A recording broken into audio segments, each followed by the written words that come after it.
जय हिंद एवरीवन, स्वागत है आप सभी का आपके अपने चैनल UCI डिजिटल पर। ये पेट के लिए स्पेशल चैनल है, तो यहाँ की सारी वीडियोस भी बहुत स्पेशल हैं आपके लिए।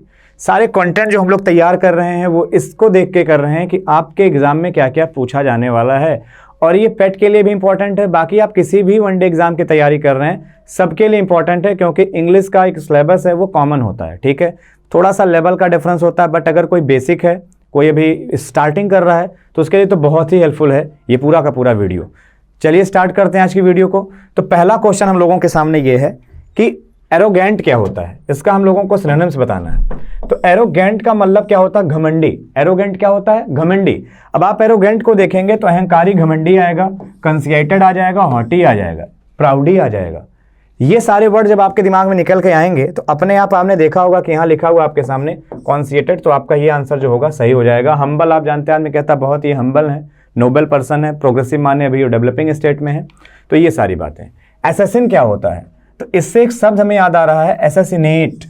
एसेसिनेट एक वर्ब होता है जिसका मतलब होता है पॉलिटिकल मर्डर।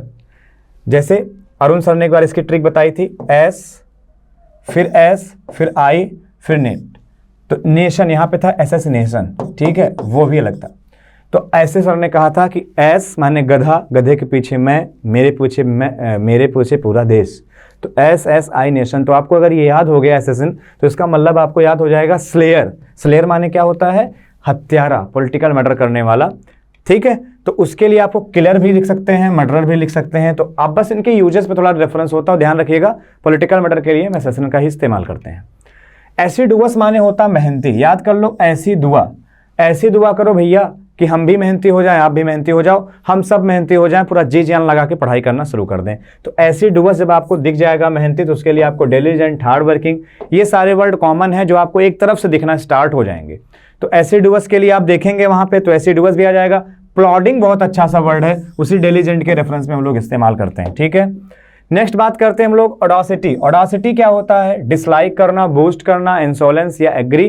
तो ऑडासिटी का मतलब होता है गुस्ताखी करना, इंडेंसेंसी। ठीक है, इफेंटरी।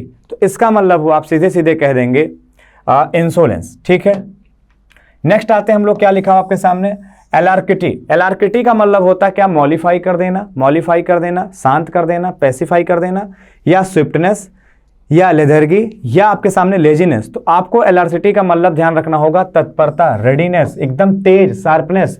तो स्विफ्ट एक पक्षी है, आपको मालूम होगा बहुत तेज उड़ता है, तो उसके लिए स्विफ्टनेस आएगा। किसके लिए? एलार्किटी के लिए अच्छा सा वर्ड आ जाएगा स्विफ्टनेस। तो आप देख रहे हैं कि हम लोग वर्ड के साथ मल्टीपल चीजें डिस्कस कर रहे हैं। आपको कुछ नहीं करना, इसी तरीके इसके प्रॉपर नोट्स बनाने हैं, तब जाकर के आप बहुत जल्दी चीजों को पिकअप कर पाओगे। एट अ लॉस का मतलब क्या होता है? एट अ लॉस का मतलब होता है to be enable to decide.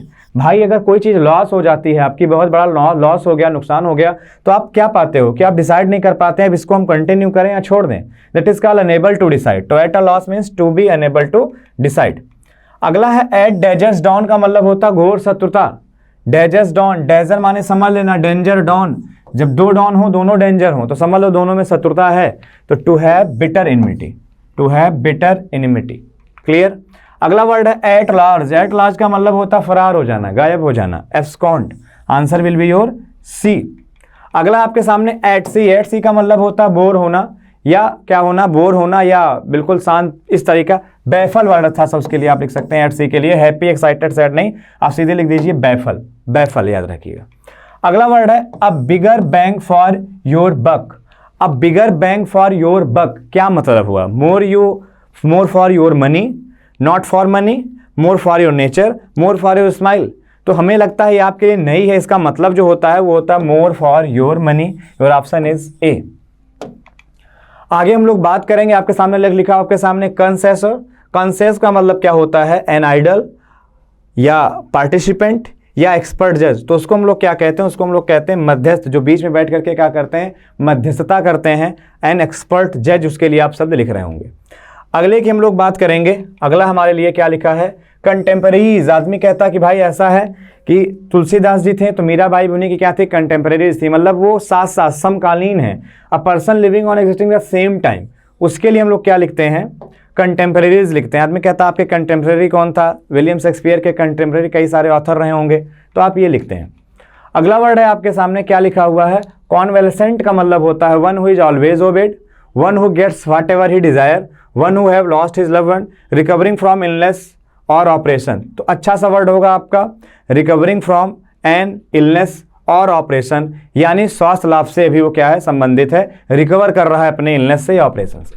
अगला वर्ड के सामने क्या लिखा हुआ आपके सामने, अगला वर्ड लिखा है कॉकेट। इसको कॉकेट पढ़ते हैं। कॉकेट मीन्स क्या होता है, a motivational levy, a woman who flirts, a woman who can protest herself, a woman who flirts, यानी ये होता है अपने चाल ढाल से लोगों को बहकाने वाली वुमन को हम लोग क्या कहते हैं, कॉकेट कहते हैं। अगला वर्ड है आपके सामने कॉस्मोपॉलिटियन का मतलब होता है person who can speak all languages, a person who regard the whole world as his country. तो कहने का मतलब ये है कि जो पूरे भेदभाव की भावना हटा दे, वो बात कर रहा हो कि सर्वे भवन्तु सुखना, वो पूरे देश को अपने कंट्री को अपने क्या कहते हैं, पूरे वर्ल्ड को अपने कंट्री जैसा मानता हो, उसको कहते हैं हम लोग कॉस्मोपॉलिटियन। तो उसके लिए आपको आंसर आपका हो जाएगा बी, अपने आप। नेक्स्ट बात करते हैं हम लोग नरेशन की, थोड़ा केयरली करेंगे। Ram said to Rahul you are a good player of cricket. तो अब पहले डिसाइड कर लो ये पास्ट में है, अंदर कोई हैबिट यूनिवर्सल ट्रुथ फैक्ट तो है नहीं, तो अंदर का भी टेंस हमें बदलना पड़ेगा। आर है तो वाज या वर करना पड़ेगा, कुड या वुड नहीं करेंगे। ही के साथ वर आएगा नहीं, आएगा वाज, तो ऑप्शन आपका क्या हो जाएगा, ए हो जाएगा। अगला हम लोग लिखते हैं, लिखा हुआ आपके सामने, so he can't said to me I have no time for you. तो अगर ये सेड है तो सेड रहेगा नहीं, टोल्ड हो जाएगा, टोल्ड मी दैट। आई बदलेंगे इससे तो क्या हो जाएगा, उससे बदलेंगे तो ही हो जाएगा। हैव है तो हैड कर देंगे, हैविंग या हैज नहीं करेंगे, तो आंसर आपका क्या हो जाएगा, बी हो जाएगा। क्वेश्चन बहुत सिंपल है, जो आपके लेवल में पूछे जाएंगे, मैंने वो रखने की कोशिश की है। Sahil said to Deepu I was going to buy milk. तो साहिल सेड है तो टोल्ड कर दिया, दीपू। आई बदलेंगे साहिल से तो क्या होगा, ही हो जाएगा। अब अगर ही हो जाएगा तो हर जगह ही है। अब जब कभी भी वाज लिखा जाए ना, वाज वर लिखा जाए और ये पास्ट में दिया हो, क्या कहा, वाज वर लिखा जाए और ये पास्ट में दिया हो ना, पहले वाला पार्ट जिसको हम लोग रिपोर्टिंग स्पीच कह रहे हैं, रिपोर्टिंग वर्ब। तो ध्यान रखना, रिपोर्टेड स्पीच की जो ये वर्ब लिखी है रिपोर्टेड, ये वाज वर के साथ जब आईएनजी आता है तो इसको हम बदल देते हैं हैड बीन के साथ आईएनजी फॉर्म, हैड बीन के साथ आईएनजी फॉर्म। ये बात आप लोग समझ लीजिए, जब हैड बीन के साथ आईएनजी फॉर्म हम लोग बदलेंगे तो ये गलत हो जाएगा, अपने आप आपका आंसर सी जो है वो बिल्कुल सही हो जाएगा।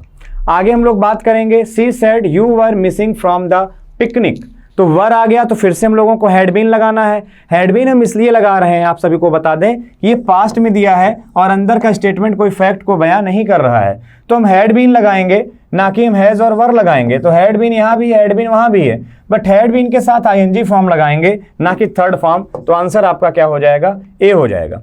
बात करते हैं आगे, Rita said Shivani you have to go to school. Said है तो वहां पे हैव का हैड करना ही करना पड़ेगा, हैव हैज या वुड से काम नहीं बनेगा, हैड से ही काम बनेगा, तो आंसर अपने आप आपका डी हो जाएगा। तो चुटकियों में आपसे क्वेश्चन सॉल्व हो सकते हैं अगर सारे कॉन्सेप्ट आप लोगों को क्लियर हैं। Priyanka has written these notes, Priyanka has written these notes. तो आप कुछ मत करो, आप दीज नोट्स को पहले ले आओ, दीज नोट्स आ गया। अब जब कभी हैज या हैव के साथ थर्ड फॉर्म आए, या यूं कह लो जिसके साथ थर्ड फॉर्म आए, पैसिव बनाते समय बीन और थर्ड फॉर्म उसी का कर दिया जाता है। अगर आपको ये ध्यान रखना हो, बार बार रिपीट करना हो, तो थर्ड फॉर्म को क्या आएगा, बीन के साथ आपकी थर्ड फॉर्म आएगा, बस बात खत्म। तो हैज है ना, टेंस और सेंस बदलेगा नहीं, तो आर और हैड होगा नहीं, नोट्स के अकॉर्डिंग हैज होगा नहीं, हैव होगा तो ऐसे ही सही होगा, बीन थर्ड फॉर्म भी देख लो, तो option will be C. Someone has stolen his book, has stolen है तो अपने आप कहीं ना कहीं हैज या है बीन स्टोलन हो जाएगा। इज करोगे नहीं, हैज स्टोलन करोगे नहीं, हैज बीन स्टोलन, आंसर आपका बी हो गया। आगे बात करते हैं, I have given him a perfume. तो आप कुछ मत करो, हैव गिवन है ना यहाँ पर, तो सिंपल सा है, बीन गिवन तो होगा ही होगा भैया। बीन गिवन देखो अब की बार यहाँ नहीं है, और बात अगर है प्रेजेंट की हो रही तो आपने पास्ट क्यों कर दिया। वो नरेशन में प्रेजेंट का पास्ट करते हैं, वॉइस में नहीं करते, ध्यान रखिएगा। तो हमने यहाँ हैड हटाया, यहाँ पे हमने वाज हटाया, बचा हैज और हैव। अब परफ्यूम के अकॉर्डिंग हैव तो आएगा नहीं, तो has been given, answer will be. He stole that watch, he stole that watch है तो आप कुछ मत करो, स्टोल वर्ब की कौन सी फॉर्म है, सेकंड फॉर्म है। सेकंड फॉर्म का पैसिव क्या बनता है, वाज या वर के साथ वर्ब की कौन सी फॉर्म, वाज या वर के साथ वर्ब की थर्ड फॉर्म। तो बस इतना ध्यान रखो, हैड क्यों किया आपने, स्टोल क्यों किया, तो वाज स्टोलन, आंसर आपका ये हो जाएगा। ये की पॉइंट्स आपको ध्यान रखने होंगे, जो मैं बोल रहा हूं इनको कहीं कॉपी में नोट कर लीजिए अगर आपने ढंग से नहीं पढ़ा है तो। Sahil spoke the lie, spoke second form है, सेकंड फॉर्म का फिर से वही बात क्या करेंगे, वाज या वर के साथ वर्ब की कौन सी फॉर्म, थर्ड फॉर्म लगाएंगे, वाज वर करेंगे ना, तो वाज स्पोकन, देखो वाज स्पोकन पहले इन्हें गलत करो। अब देखते हैं अगर यहाँ पे दा लाई लिखा हुआ है तो हम दा लाई के साथ जाएंगे, केवल लाई के साथ नहीं जाएंगे, इन्हें भी गलत कर दो। तो the lie was spoken by Sahil, the lie was spoken यहाँ स्पोक लिखा है, गलत हो गया spoken, answer will be your D. बहुत ईजी है इनको करना। आगे आते हैं हम लोग FIB की तरफ चलते हैं। पहला क्वेश्चन है we might have a picnic, it depends, depend के साथ प्रीपोजिशन क्या आती है, डिपेंड ऑन होता है, लिखिए depend on the weather. What are you listening? What are you listen के साथ to आता, listen to me, तो what are you listening to? Answer is your A। अगला है आपके सामने you are not concentrating on your work.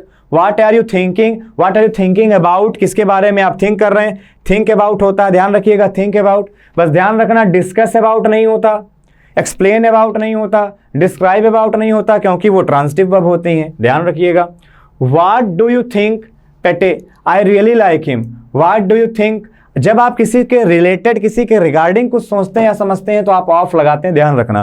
किसके according think कर रहे हो, पेटे के अकॉर्डिंग, तो आप यहाँ क्या लगा दोगे, ऑफ लगा दोगे।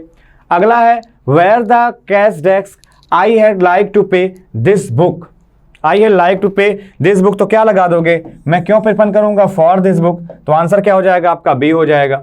स्पॉटिंग एरर देख लेते हैं फटाफट से। I am disappointed in not having सा, अरे भैया हैव के साथ, हैविंग के साथ वर्ब की थर्ड फॉर्म आती है तो हैविंग सीन होगा, हैविंग के साथ थर्ड फॉर्म आती है हैविंग सीन होगा, बीइंग के साथ थर्ड फॉर्म आती है तो बीइंग सीन होगा, ध्यान रखिए यहां पर। नेक्स्ट आ जाओ, नाउअडेज माने टेंस आपका कब का बनेगा, आपको क्लियर होगा। ही अलॉन्ग विद हिज फ्रेंड्स, तो अलॉन्ग विद क्या है, प्रीपोजिशन है, लिख लीजिए।